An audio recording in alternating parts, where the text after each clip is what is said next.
ఈ వీడియోలో నేను రీసెంట్గా రాసిన కోర్ట్ ఎగ్జామ్స్ ఎక్స్పీరియన్స్ గురించి మీతో షేర్ చేద్దాం అనుకుంటున్నాను. అయితే ఇదే నా ఫస్ట్ వీడియో కూడా.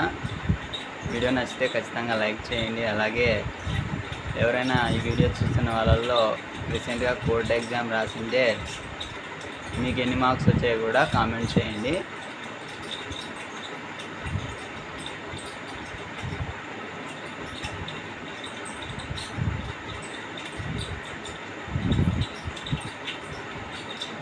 ఈ court exams computer based skill test అనేది నేను సెకండ్ అటెంప్ట్.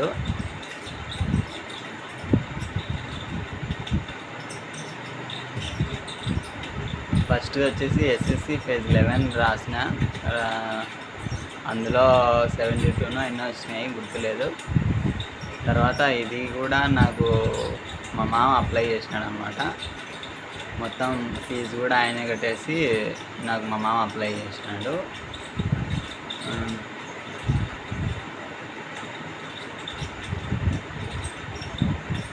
అప్లై చేసేటప్పుడు ఏం జరిగిందంటే అందులో అడ్రస్ అనేది రాంగ్ ఎంట్రీ చేసినాడు అనమాట. ఫుల్ పేమెంట్ మొత్తం అయిపోయిన తర్వాత ఒకసారి అది చెక్ చేసుకుంటే దాంట్లో అడ్రస్ అనేది రాంగ్ ఎంట్రీ చేసినాడు అనమాట. నేను ఇంకా ఇంతకుముందు కూడా ఇట్లా ఫేజ్ 11 తర్వాత ఫేజ్ 12 అప్లై చేసినప్పుడు ఎస్ఎస్సిలో ఏదో చిన్న అడ్రస్ మిస్ మ్యాచ్ ఉంటే అప్లికేషన్ అనేది రిజెక్ట్ అయిందనమాట. అప్పుడు సెకండ్ టైం నేను బాగా ప్రిపేర్ అయినా. ఫస్ట్ టైం ప్రిపేర్ కాలే, సెకండ్ టైం బాగా ప్రిపేర్ అయినాక హాల్ టికెట్ రిజెక్ట్ అయింది. అట్లనే దీనికి కూడా ఇంకా అడ్రస్ మిస్ మ్యాచ్ అయింది కదా, ఏమో హాల్ టికెట్ వస్తుందో రాదో, రిజెక్ట్ అవుతుందని చెప్పి నేను కూడా అసలు ఈ ఎగ్జామ్కి సంబంధించి అసలు ప్రిపేర్ కాలే కోర్ట్ ఎగ్జామ్కి. ఇంకా హాల్ టికెట్ ఈరోజు వస్తుందనగా యూట్యూబ్లో చూస్తే అడ్మిట్ కార్డ్ అనేది ఓపెన్ అయింది, డౌన్లోడ్ చేసుకోండి. నేను మా మామ ఫోన్ చేసి అడిగితే హాల్ టికెట్ డౌన్లోడ్ చేసి పెట్టాను అనమాట. నేను షాక్ అయినా అనమాట. అరే అడ్రస్ మిస్ మ్యాచ్ ఉంది కదా, హాల్ టికెట్ వస్తుందో రాదు అనుకుంది, అసలే ఎగ్జామ్ కూడా ప్రిపేర్ కాలే అని. సరే ఇంకా ఏదైతే అది అయింది, అప్లై చేసిన కొంతసేపు అయితే బాధపడినా. కానీ ఇంకా 4 రోజులు అనమాట ఎగ్జామ్ ఉందన్నమాట. 24 నా ఎగ్జాము, 24 4th షిఫ్ట్ అనమాట. పోయి అసలు సెంటర్ దగ్గర 1:30కు పోయినా, సెంటర్ దగ్గరికి పోయి కూర్చుంటే అసలు అందరూ అప్పుడు కూడా వదిలిపెట్టాలి, అందరూ మొబైల్ తీసుకొని యూట్యూబ్లో ప్రిపేర్ అయ్యేవాళ్ళు. ఇంకా ప్రిపేర్ అవుతున్నారు. నాకు వాళ్ళని చూస్తుంటే ఎందుకో టెన్షన్ వచ్చింది. అయినా దేవుని మీద భారం వేసి ఎగ్జామ్ సెంటర్లోకి పోయినా. అక్కడ అంతా బాగానే ఉంది. ఇంకా సెంటర్లోకి వెళ్ళిన తర్వాత సిస్టమ్ ముందు కూర్చోబెట్టినారు. అన్నీ వెరిఫికేషన్ అంతా కంప్లీట్ చేసి సిస్టమ్ దగ్గర పోమని చెప్పినారు.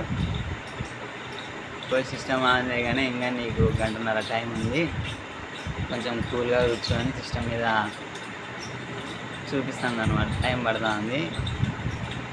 నాదే ఎట్లయినా సెకండ్ అటెంప్ట్ కదా, కొంచెం కంప్యూటర్ నాలెడ్జ్ అనేది వచ్చిందనమాట. ఇంకా సిస్టమ్ ఆన్ చేయగానే దేవుడు నాకైతే చుక్కలు కనపడినాయి. ఏం ప్రిపేర్ కానిది ఒకటి, అది కాక జీకే వచ్చి 50 మార్క్స్, మెంటల్ ఎబిలిటీ 30 మార్కులు. ఇంగ్లీష్ అనేది అసలు తీసేసినారు. సరే పోనీలు ఇంగ్లీష్లో 10 మార్కులైనా కొట్టేసాని కాన్ఫిడెంట్గా పోయినా అనమాట. అక్కడికి పోతే జీకేలోనే 50, మెంటల్ ఎబిలిటీ 30 మార్కులు ఇచ్చినారు. ఇంకా ఇంగ్లీష్ అనేది దొబ్బింది అనమాట. ఓపెన్ చేయగానే సిస్టమ్ ఓపెన్ చేయగానే ఎగ్జామ్ స్టార్ట్ అయింది. ఫస్ట్ క్వశ్చన్ వచ్చేసి అది కలుషిత ఆహారం నీరు అపరిశుభ్రమైన నీరు తాగడం వల్ల ఏ వ్యాధి వస్తుందని. ఓకే, దానికి మనకి ఎలాగైనా ఆన్సర్ తెలుసు కాబట్టి టైఫాయిడ్ అనేది ఉంది ఆప్షన్స్లో, టైఫాయిడ్ పెట్టేసిన. సెకండ్ వచ్చేసి కొన్ని 3-4 క్వశ్చన్స్ అయితే ఈజీగానే వచ్చినాయి. కిరణజన సమయక్రియలో ఏ భాగాలు ముఖ్య పాత్ర వస్తాయని. తెలుగుదేశం పార్టీ యొక్క ప్రధాన స్థాపకుడు అని అట్లా వచ్చింది. ఇక 4 క్వశ్చన్స్ ఈజీగా రావడంతో నేను అనుకునే అబ్బా ఇంకా దుమ్ము లేపేస్తాలే ఎగ్జామ్, ఏం భయం లేదనుకున్నా. అయినా ఆడికైనా జీకేలో 50కి 30 మార్క్స్ వచ్చినాయి. ఇంకా పోను జీకే మొత్తం 40 మినిట్స్లో కంప్లీట్ చేసి 50 మినిట్స్లో కంప్లీట్ చేసేసిన. ఇంకా జనరల్ ఇది మెంటల్ ఎబిలిటీలో దేవుడా నాకైతే ఒక క్వశ్చన్కి 5 నిమిషాలు 6 నిమిషాలు కూడా తీసుకున్నా సాల్వ్ చేయడానికి. ఏ పద్ధతిలో చేసినా కూడా అది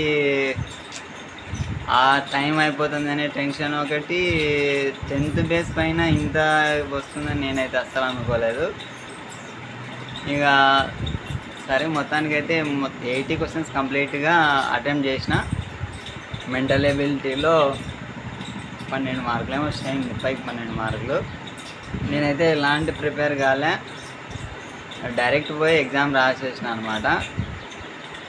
ఇంకా మొత్తం నేను ఇంకా కంప్లీట్గా ఎగ్జామ్ అయిపోయింది. బయటికి వచ్చేసి అసలు తలకాయ నొప్పికి ఫస్ట్ బయటికి రాగానే వచ్చేంటి బాంబు తీసుకొని తలకాయ కొట్టించుకున్నాను అనమాట.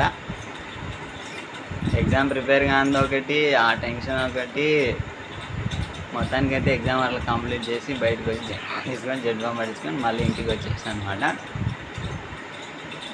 ఇంటికి వచ్చేసి ఇంకా మొన్న రిజల్ట్స్ వచ్చినాయి కదా, అది రెస్పాన్స్ షీట్ చూసుకుంటే 80కి 42 మార్క్స్ వచ్చినాయి అనమాట. ప్రిపేర్ అయింటే బాగుండు, 60 ప్లస్లో ఉండిందని అనుకున్నా. ఇప్పటికైతే హోప్ ఏం లేదు. ఇంకా అదే ఏదో అంటారు కదా, నార్మలైజేషన్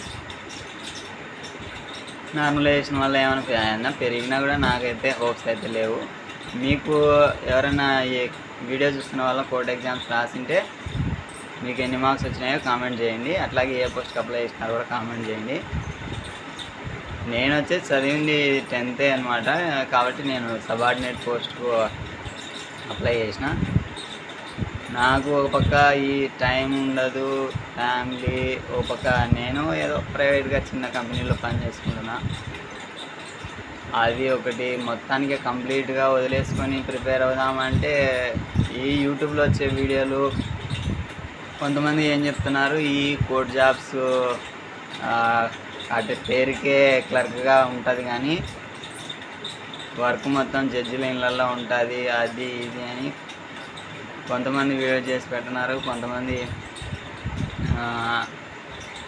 చాలా టార్చర్ ఉంటుంది అని కొంతమంది అట్లా ఆ వీడియోలు అవి ఒక డిసప్పాయింట్. నన్ను ప్రిపేర్ అవ్వకపోవడానికి కారణం తర్వాత ఈ ఫ్యామిలీ మొత్తానికి వదిలేసి, ఫ్యామిలీ చూసుకోకుండా వదిలేసి ప్రిపేర్ అవ్వాలంటే అవ్వలేను. సో ఆ విధంగా అయితే ఎగ్జామ్ రాశాను అనమాట. ఎగ్జామ్ రాసినాక ఇంకా రిజల్ట్ చూసుకుంటే